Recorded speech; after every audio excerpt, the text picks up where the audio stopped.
members of boards in certain regions and use it to oppress and take away resources.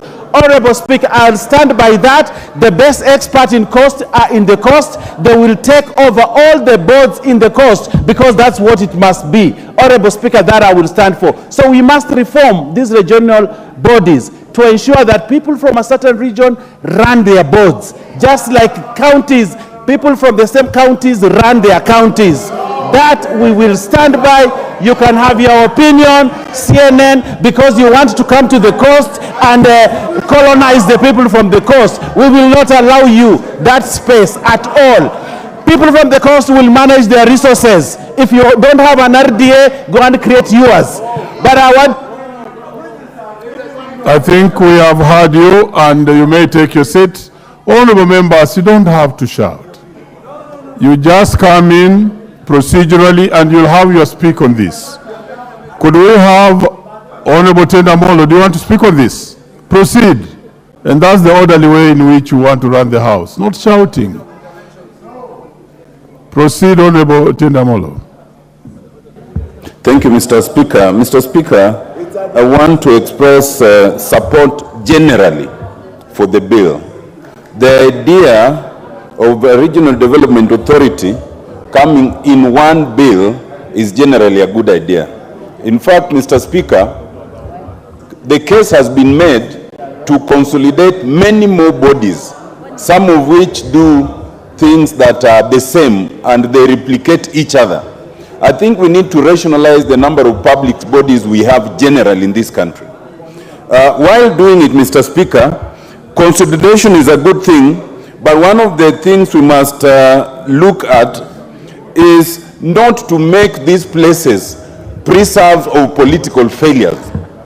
Those who have failed in politics, then they are taken there not to help development, but as a brooding ground, as an holding ground, waiting for the next election cycle. So some of them, instead of focusing on regional development, they politic day in, day out. That is something we need to check on as we are reconstituting these boards. I support the idea of reducing the number of board members. Indeed, it doesn't even have to be the 9. It can even be reduced further, because experience has shown that the leaner the board, the less the opportunity for corruption, and the more the efficient the board is. So that is something to consider. Mr. Speaker, as we are doing that, I hope that they will be able to resolve some outstanding issues. For example, and the consultation here is rather loud. Mr. Speaker, Honorable members, the consultation here is rather loud, though valid. Please take your seat, Honorable member. Thank you. Mr. Speaker, there are some of these regional bodies, regional development bodies that have been unable to resolve certain issues. And a case in point is the Lake Basin Development Authority with what's called the Lake Basin Development Mall that has now taken almost 20 years. Almost 20 years, and we are unable to resolve it because successive boards and managers are not interested in resolving it. They are only interested in seeing what other opportunities they can get. I really hope that as we are going this way, we'll be able to resolve these outstanding matters. Mr. Speaker, 2 more things. There's one thing Honorable Mbaya has said which I am in agreement with, although he was confusing me, because he starts by saying he supports the bill. Then he says at the 3rd reading, he's going to persuade the House to drop the idea of supporting the bill so that all these tasks can go to the counties. So he's probating and reprobating. The Honorable Mbaya must decide where he stands, especially as the deputy leader of majority. You must consult and know which bill you are supporting, which one you are opposing, because you confuse us. We don't even know whether you are speaking as the deputy majority leader or the member for Kilifi. And you know, sometimes now we wonder what to do with you. But having said that, the idea of rationalizing the tasks and functions of these regional bodies vis-a-vis the functions of counties is a legitimate one. And that is something that must be focused on. However, the Honorable Mbaya has always spoken to this thing of coast being run by coastarians. All these resources that these regional bodies are dealing with, they are not regional resources, they are national resources. Even if it's Lake Victoria, it's not a resource for Nyanza, it's a resource for Kenya. Even if it's the coast, it's a resource for Kenya. So let us not tribalize and, regionalize even things that can be national. What we must bear in mind is that these regional bodies are being funded by the taxpayer from the entire country. These regional bodies are supposed to do functions consistent with the Constitution, and the Constitution requires diversity and balancing. We must ensure there is diversity and balancing and merit, so that ultimately, if a man from Tarakaniti, like the Honorable Murugara, can be the best leader in Coast Development Authority, why not? If it is possible. If you, Mbaya, turns out to be the best MD that Lake Victoria can ever have, why not? Provided you do what it fits. We cannot be amending the laws to make our situation and ethnicization worse, when we should be endeavoring to be one nation state. Mr. Speaker, I support the bill. I denounce this Mbaya regionalization agenda, and I suggest that we pass the bill as it is. Thank you, Mr. Speaker. Thank you. Honorable members in the Speaker's gallery, the Honorable Mbaya. Honorable members in the Speaker's gallery is St. Francis Girls Mangu, Gatundu North Constituency, Kiambu. Do we have any member of Kiambu region to just welcome the girls? Let me give to Senior Counsel that opportunity to welcome the girls in the House.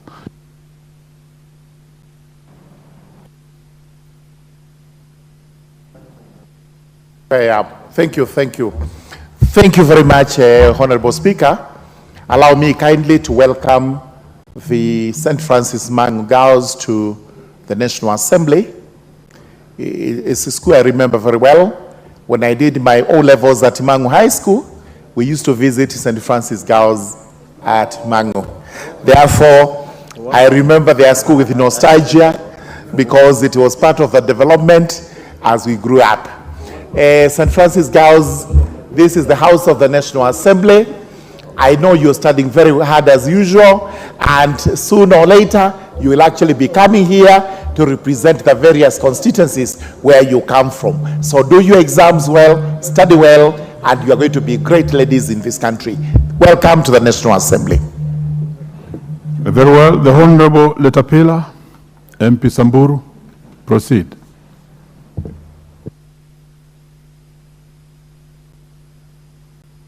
Please. Thank you, Mr. Speaker. I rise to support the bill on regional authorities.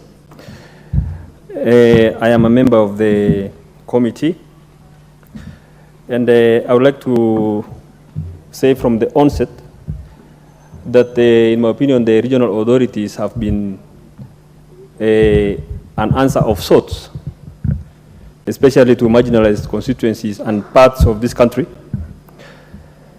which were victims of the Sessional Paper number 10, which legitimately marginalized part of this country, and which deemed part of this country to be less productive and therefore undeserving of state support in terms of development. RDS have also been able to provide strategic interventions in terms of mega projects of national value, like mega dams, that have greatly helped this country in terms of food security through irrigation, among other measures.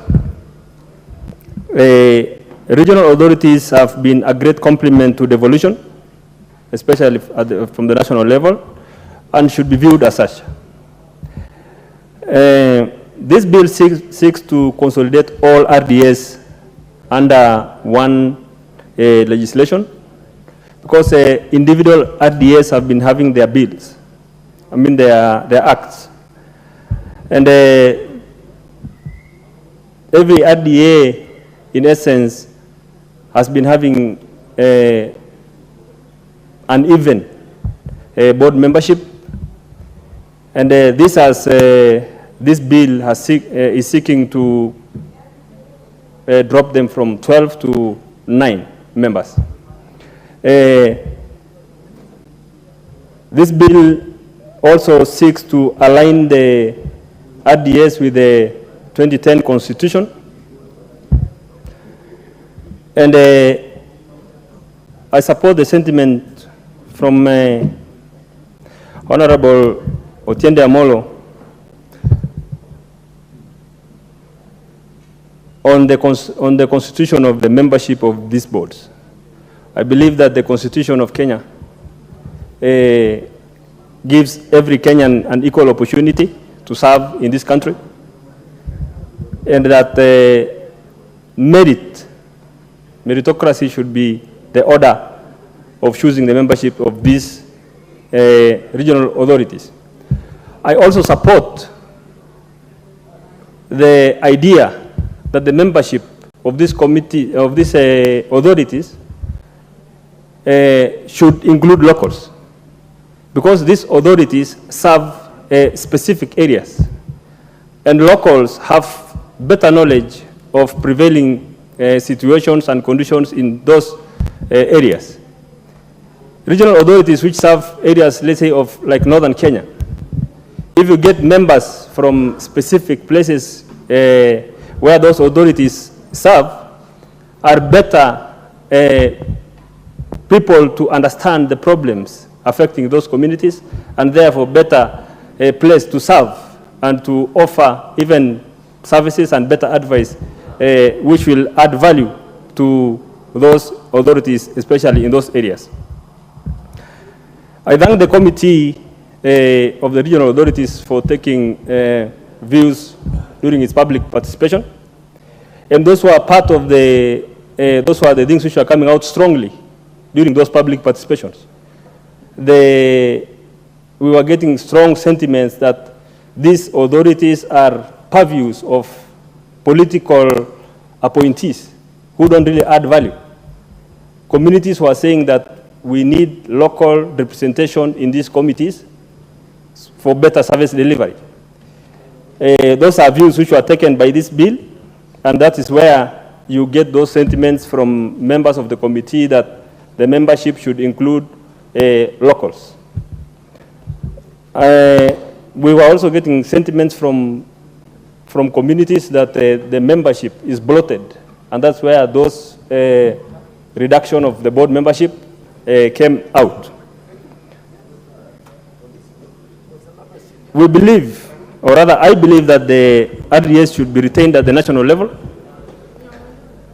to complement the development at other levels of government. The notion that this RDS should go to devolved units were sentiments which were getting strong opposition during public participation. The people who are giving the feedback strongly supported the RDS to remain at the national level. Many of them were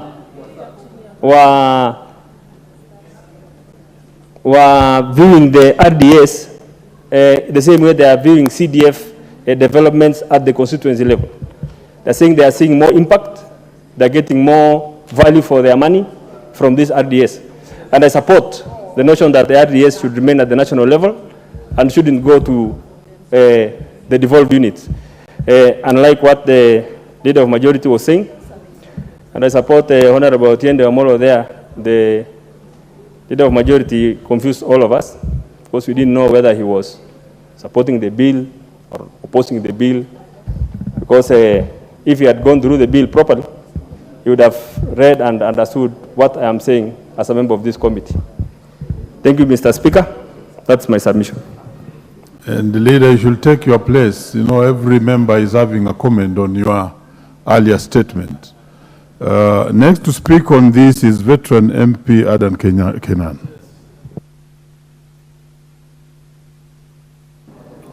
Thank you, Mr. Speaker. Mr. Speaker, on the face of it, this is a very good bill. It ought to have come a long time ago, pursuant to the enactment of the current constitution. And I want to congratulate the chairman, the Honorable Chapong, and his team for a well-intended bill. But Mr. Speaker, having said this, if I look at the first object memorandum of object and reason for the bill, for the establishment and powers and function of the bill in order to streamline these many regional bodies actually is a timely one. Mr. Speaker, I hope Honorable Mbaya, the Deputy Leader of Majority, will hear our sentiments. Mr. Speaker, this bill is a precursor. This bill is a precursor to the promulgation of the current constitution, and the Honorable Mbaya is still very busy consulting. Mr. Speaker, the operations, activities, the mandates of these regional bodies has been overlapping. The original idea of having these regional bodies was superb, it was good. Mr. Moy and cohorts had a good idea of devolving funds through these regional bodies. But Mr. Speaker, over time, because of the changing dynamics of the Republic of Kenya, and the changing dynamics, Mr. Speaker, of our own constitutional framework, some of these regional bodies have been declared nugatory in terms of their functions, in terms of the original mandate, and therefore streamlining them, putting them in perspective in order to complement the role of the national government, Mr. Speaker, is superb.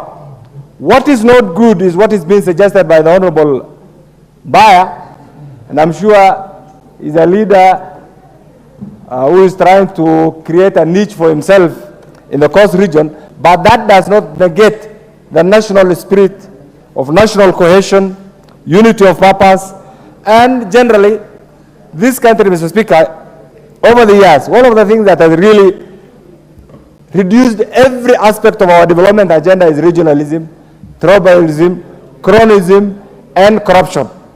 Mr. Speaker, as much as I agree the people of coast require that dynamic approach, but we must also appreciate coast region is part and parcel of the Republic of Kenya, and Kenya is a unitary state, and therefore that approach to our development agenda only negates the national spirit. Is that member, only member for, go back and do the correct thing. This is a house of rules and order. Proceed. That approach which was being suggested by the Honorable Mbaya only negates the national spirit. It is not in tandem with both the letter and the spirit of the current constitution.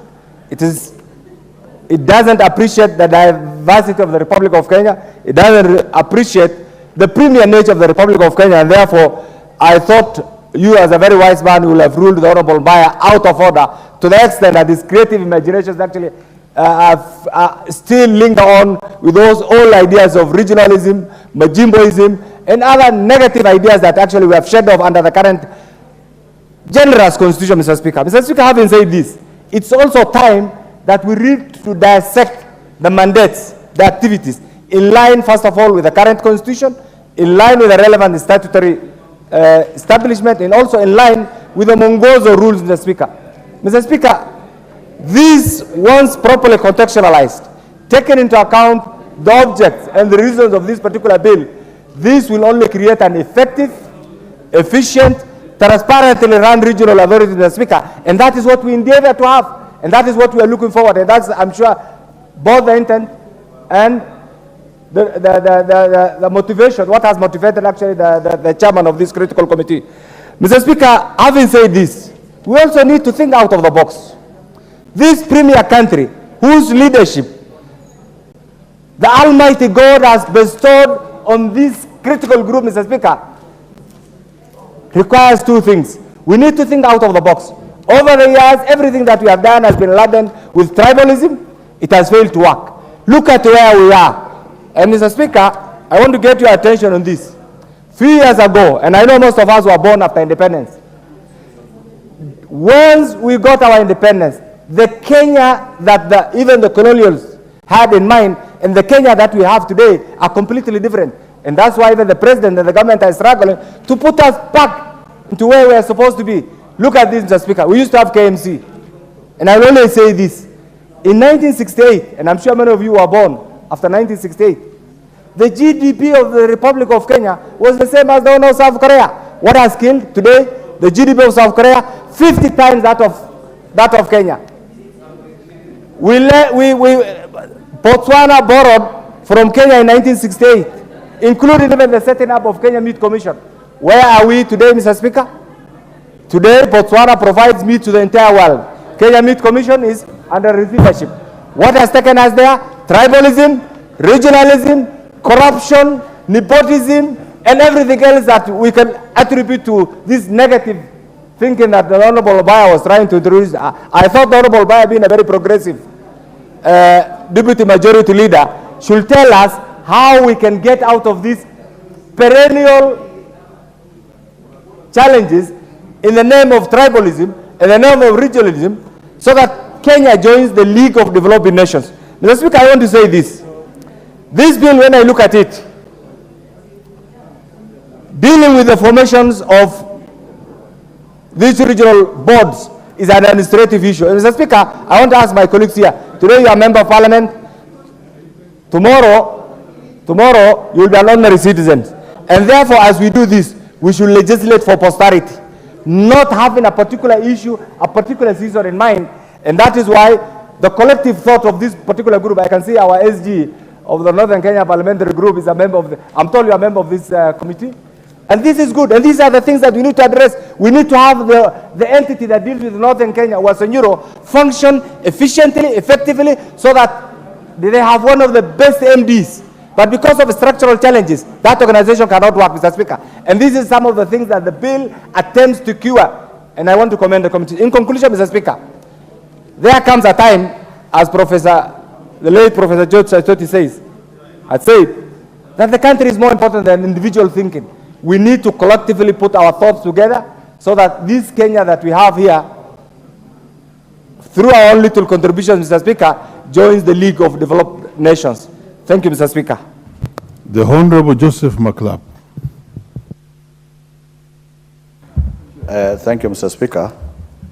I want to use the words of Senior Counsel Otiende Omolo that I generally support this bill. And to be able to fast track all of us, Mr. Speaker, is that, look, this is actually, this country has moved, Mr. Speaker, you can protect me from these people from one county. Mr. Speaker, protect us from these people, members of parliament, who are coming from one county, they are obstructing us, Mr. Speaker. Mr. Speaker, where have we come from? Mr. Speaker, there are people conversing in a language that is not parliamentary, and all of them four come from the same Honorable county. Meli, Chairman Education. Order. Your discussion They is all allowed. come from the same county. All of them four. Okay, proceed. And in the mother tongue. Mr. Speaker, I want to bring us to speed that why are we doing this and why it is necessary to do this amendment, this bill, Mr. Speaker. It's because in 1980s, this country tried to address specific inequalities that were affecting Kenyans in every region through what is called rural focus for rural development strategy. After that, Mr. Speaker, we moved to regional authorities, Mr. Speaker, in the 90s, establishment of regional authorities to be able to address the challenges that are facing Kenyans in specific regions of Kenya so that they are brought up for development, Mr. Speaker. Mr. Speaker, what then followed after all those ones, the focus for rural development in 1980s and the regional development authorities of 90s, now we entered into the Constitution of Kenya 2010. Those are the steps where we have come from. The Constitution of Kenya 2010 actually subdivided this country into 47 county governments that we have today. Again, why? That Kenya is a country with diverse people, and to be able to actually bring up Kenya in a manner that no government shall discriminate, then the establishments of the county governments so that they have equitable share of resources, Mr. Speaker. Then, what now missed is this bill. Because, Mr. Speaker, after now we've sorted out Kenya into 47 governments so that we can actually address, every regional government shall be able to address the things that are specific to them, then we did not touch the regional authorities because now there are functions that are county government, there are functions that are national government which are run by the regional authorities. Therefore, it is necessary the bill sponsored by Honorable Peter Lochangabong is therefore necessary to realign the regional authorities with the new Kenya, the new order in Kenya, the establishments of county governments and the national government.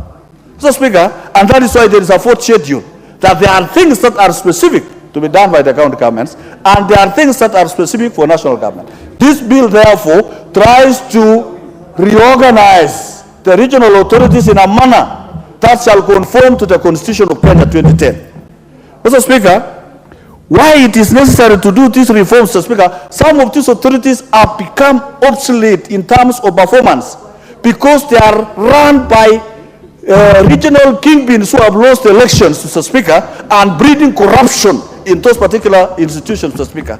This is why this bill is necessary, because under this bill it will be able to solve very specific things that can be done by the county governments using the regional authority, and those things that can be done by us at the national government. And therefore, resources will follow functions, Mr. Speaker. Mr. Speaker, we have one, for example, the Kerio Valley Development Authority.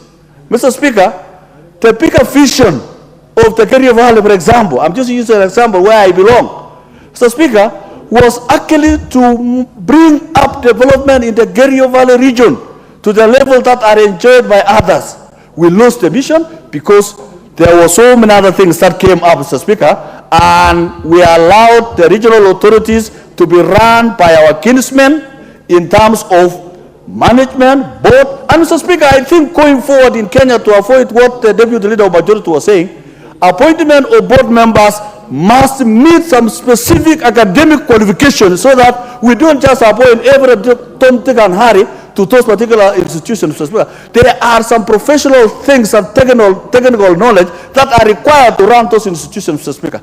And I want to propose that as we even go through this bill, Mr. Speaker, Chairman, there is need now to synchronize and say the boards of a regional authority shall not have more than a third of the people in that particular region. Let's make Kenyans who are qualified, who have experience, who have technical knowledge, so that they don't converse in their mother tongue like my colleagues who are speaking here and share tenders and everything, and they bring down the authorities, Mr. Speaker. We need authorities that are able to change lives and bring development in the regions of Kenya in a manner that is enshrined in our constitution, Mr. Speaker. So, Mr. Speaker, even the membership of the board, some boards, Mr. Speaker, are having 16 members, others are having 9. There is need to put these house of regional authorities in order, not more than 7, for example, Mr. Speaker, so that you have a lean, manageable board. And even their secretariat must be people who are knowledgeable and qualified, and not specific from those particular regions, because if you want to finish an authority very fast, put people from the same region, all of them. They will crumble, and it will finish, and we shall have wasted taxpayers' money, Mr. Speaker. Mr. Speaker, the regional authorities, the things we are talking about here, Mr. Speaker, receives exchequer from all Kenyans regardless of how they voted.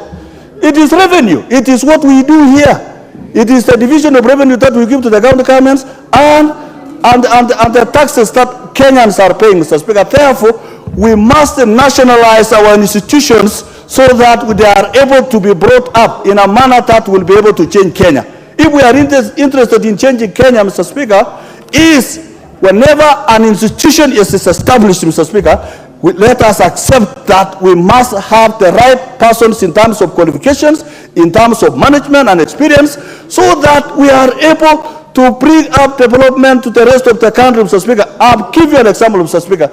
Again, the Takwel hydropower, Mr. Speaker, was supposed to generate power, and the water that is remaining is supposed to be used for irrigation in the entire side of Turkana and West Pokot, Mr. Speaker. That is what will change Kenya. We need this country to become food secure. Kerio Valley alone, Mr. Speaker, has the capacity to produce food and sugarcane without using fertilizer that shall build this country, Mr. Speaker. So these regional authorities, I accept, Mr. Speaker, must be reformed. They must be reformed in accordance to this bill, and we shall even add some more amendments so that it actually sets up the entire country in a manner that brings everybody on board, Mr. Speaker, including the county governments. Mr. Speaker, even the county governments need a role. The county assemblies of Kenya need a role. So that now, Mr. Speaker, we mark these particular regional authorities with what the county governors have always struggled to establish, what is called economic blocks. Mr. Speaker, there is now need to realign economic blocks together with particular this bill so that we have entities that are economical, that are viable, that are able to generate revenues for our country, and even the auditing of these authorities, Mr. Speaker. Today we are dealing with a finance matter, and we realize there is some suckers in government, Mr. Speaker, who are actually receiving a lot of revenue, but they are not on the purview of the control of budget, Mr. Speaker. And that is a recipe for corruption. That is revenue for cheap money, where people squander resources from Kenyans who have actually sweat to earn a living, Mr. Speaker. So, this particular bill, Mr. Speaker, is the game changer in development of those areas that have always been prone to drought, those are prone to floods, those are prone to banditry, those areas that are also growing, those who are doing fishing, those who are doing sugarcane. We can be able to bring up the rest of the country to the level that we can say Kenya is a prosperous nation, Mr. Speaker. So, Mr. Speaker, I support this bill with the necessary amendments, and we say let us have a unified country and let us reduce the number of suckers that are non-profitable, that are consuming taxpayers' money, so that we reduce and become economical, and we'll be able to change our country, Mr. Speaker. With that, I rise to support, Mr. Speaker. The Honorable Zamzam Chimba. Asante sana Mheshimiwa Spika, na mimi niweze kuunga mkono mswada ulioletwa leo bungeni kuhusu maendeleo ya idara ya mikoa. Mheshimiwa Spika, mengi yamezungumzwa, lakini mimi nataka kusema hivi. Licha ya kuwa tunataka maendeleo yaweze kuonekana katika mikoa yetu na katika idara ya mikoa, Mheshimiwa Spika, pia niweze kuelezea kuwa na nasikia wenzangu hapa wakizungumza mambo ya ukabila, mambo sijui ya nini. Serikali hii ilileta ugatuzi katika katiba yetu ili watu waweze kufaidi kutokana na rasilimali zao, Mheshimiwa Spika. Mheshimiwa Spika, hapa katika bunge hili tunashuhudia unafiki mkubwa sana, kwa sababu Mheshimiwa Spika, watu wengi ambao wako katika jamii ambazo ni ndogo ndogo, Mheshimiwa Spika, hawajaweza kufaidika kisawasawa kutokana na rasilimali zao, Mheshimiwa Spika. Na ndio maana mimi naweza kusema kuwa, Mheshimiwa Spika, licha ya kuwa tunataka kuweka watu ambao wamestawi, watu ambao wameimarika kuchukua idara kama hizi ili kuweza kusawazisha rasilimali na uchumi katika mikoa yetu, Mheshimiwa Spika, lakini tukiangalia hata juzi baada ya kura, Mheshimiwa Spika, watu wamepewa idara nyingi sana, wale ambao walianguka kura, Mheshimiwa Spika. Na imekuwa idara hizi sasa hazina maana. Manake kila siku ni siasa zinapigwa katika maidara hizi, Mheshimiwa Spika. Hata ukienda kutafuta usaidizi, unaambiwa wewe ulikuwa chama fulani, hapa kuna chama fulani, hapa kuna hivi. Mheshimiwa Spika, wale walioanguka kura wajifunze kuja kurudi kutafuta wakati mwingine, Mheshimiwa Spika. Sio kuwa walimbikizwe kwa wananchi katika maidara ambapo unapata hata hujui kazi yao wanafanya nini, Mheshimiwa Spika. Na licha ya kuwa tunataka wale ambao wamebobea katika kufanya shughuli katika idara hizi, Mheshimiwa Spika, lakini pia tuheshimu gatuzi. Tukipewa pia watu ambao wanatoka sehemu zile, Mheshimiwa Spika, wanaelewa vizuri jiografia ya sehemu ile, wanaelewa vizuri cultures na tradition ya sehemu zile, wanaelewa vizuri matatizo ya wananchi wa pale, Mheshimiwa Spika. Na kwa hiyo tukipata watu ambao wametoka sehemu zile lakini ni wale ambao wamebobea, yani professionals, itatusaidia sana, Mheshimiwa Spika. Mheshimiwa Spika, nimesikia mbunge mmoja akisema tuache mambo ya ukabila na nini, na mimi nataka niseme hivi, Mheshimiwa Spika, tumeshuhudia ukabila mwingi sana wakati wa kura, wakati wa kutafuta kura, na hii imeshuhudiwa katika nyanja zote, Mheshimiwa Spika. Isiwe katika maendeleo watu wakiuliza haki zao wanalemezwa na ukabila, Mheshimiwa Spika. Sisi watu wa pwani tumefinywa sana, na ukiangalia idara nyingi katika pwani, Mheshimiwa Spika, hata pale port kazi zinaandikwa, ukiangalia msururu ule ulioandikwa kazi, watoto wetu hawamo Mheshimiwa Spika. Na ndio maana utaona mbunge kama huyo ndugu yangu Mbaya ana ule uchungu ambao wa pwani tunasikia. Tunasema hivi, hatutetei ukabila, lakini tunasema mtu mcheza kwao na mtu akiwa kwao pate kile cha kwao. Mheshimiwa Spika, sisi tukiomba kama wapwani tumefinywa sana, rasilimali zetu zinaenda sehemu zingine. Na mimi nataka kusema kwetu tumekaribisha kila mtu, hatukatai Mheshimiwa Spika, lakini idara hizi pia ambazo tumewapa mamlaka watu kutoka sehemu zingine za Kenya, ni haki wao kufanya kule kazi, lakini wasitufinye ikawa tunaona majina yanatoka kwengine wanaofaidi ni wa sehemu ambazo zinafaidi sana, na sisi wapwani tunabaki nyuma Mheshimiwa Spika. Na ndio maana wengi wamemtafsiri vibaya ndugu yangu Mbaya, ni ile uchungu anayojua sisi wapwani tunafuatia Mheshimiwa Spika. Sisi tunataka mtu akipewa idara katika pengine kule port, angalie watoto wa kipwani. Ndio hapa hii 70% inavyosemwa na constitution, mimi naiangalia, ama nitaenda kuchukua kina mwafulani kutoka kwetu nyumbani ndio waje wapewe kazi pale Mheshimiwa Spika. Kwa mfano mdogo Mheshimiwa Spika, chakula sisi kama wabunge wa pwani tuliweza kuapply kule katika asal chakula cha kupatia wale watu wetu ambao wana njaa. Mheshimiwa Spika, inatamautisha hata wale viongozi wa dini, mashekhe wetu wamekwenda kuulizia, kwa sababu ni haki yao toka kila mwaka, na wanajua wale wanyonge katika jamii wanaweza kupewa hichi chakula. Mheshimiwa Spika, walivyokwenda katika idara fulani Mheshimiwa Spika kwenda kuuliza, wakaambiwa hichi chakula kitapewa mtu fulani ambaye ni wa chama fulani ndio ambaye atakisambaza kaunti nzima. Mheshimiwa Spika, rasilimali zetu zisifanyiwe siasa.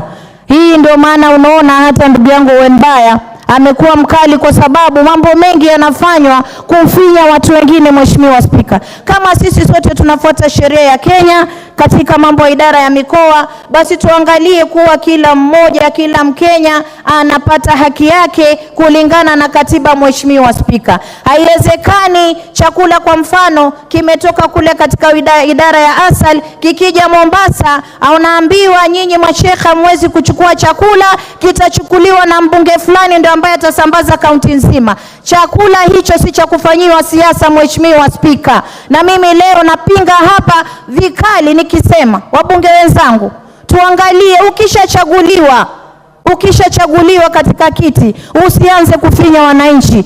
Una vitu vingi ambavyo uweza kuwafanyia wananchi, lakini mambo ambayo yanahusiana na taifa nzima, yanahusiana na kila Mkenya, wewe lazima uangalie kuwa yule mwenye idara amepewa mamlaka ya kuangalia kila mmoja bila kuangalia chama, kabila na rangi. Mheshimiwa Spika, na ndio maana leo sisi kama wapwani tunasema tumefinyika sana. Sisi idara nyingi watoto wetu wamesoma Mheshimiwa Spika, hatuwaoni kule sehemu zingine wala hatuwaoni nyumbani. Ikiwa kama mgao wa idara tofauti unatokea mambo ya kikazi, professionalism, Mheshimiwa, na sisi pia tuna watoto wetu wamesoma. Kama watapelekwa kwa majani chai tuwaone wako kule, tutashukuru. Wale wakija kwetu tutapokea, lakini sio kule kwao wanachukua kila kitu na kwetu pia wanabakura kila kitu. Mheshimiwa Spika, huo ndio uchungu ambayo umeona ndugu yangu Mbaya akisema, na sisi tunasema wengi wapo, usipowapa watajichukulia. Mheshimiwa Spika, itafika wakati sisi tutaanza kubisha kila mlango, tuangalie na statistics na data zinaonyesha vipi. Ikiwa mpwani katika idara fulani ambayo iko nyumbani ameachwa nyuma, basi itabidi na sisi pia lazima